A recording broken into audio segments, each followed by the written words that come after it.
It is officially my last week on One Tree Island.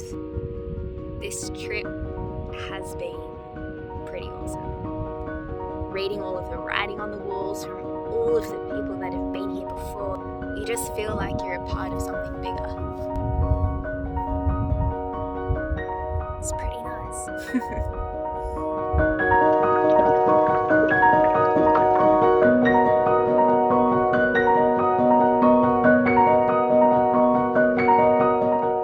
So today we are working on part one of Courtney's research, and this involves actually heading out to the reef, finding Courtney's study species, the Quinquest regatus, and catching them.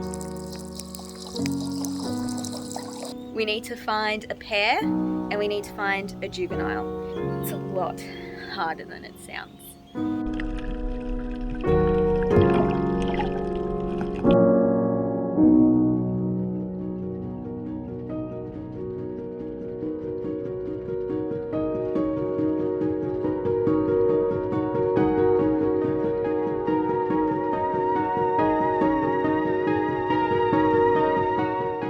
So now that we caught some fish, they wait in their tanks, finish their acclimation period, and then we start phase 2 tomorrow morning.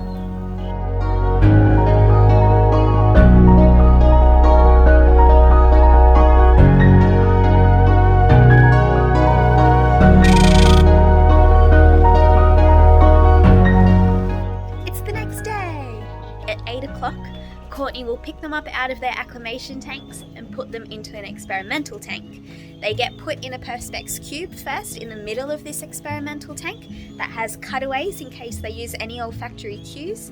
They wait there for 10 minutes and then Courtney will raise the Perspex cube and then they get a choice. So at one end of the tank is 3D printed corals that are in a high complexity arrangement. They're a bit bushier, more dense, and then at the other end of the tank is a low complexity option. After lifting the Perspex cube, they make their choice. Sometimes they don't, they'll just sit in the middle, but then they get monitored over a 24-hour period. So after the adults have had 24 hours to choose which of the corals they want, it's the juvenile's turn. Juvenile then gets put through the same process. The egrets have gone mad. I think they're done. Anyway, so that tiny little baby that we caught goes through the same process, gets put in that Perspex cube in the middle, waits 10 minutes, and then gets a chance to choose where it would like to go, whether it wants the high complexity or the low complexity, but whether having a dominant adult pair in there also makes a difference. And then that gets monitored over 24 hours as well. And we repeat this every 3 days, so we have a new set of 3 fish every 3 days.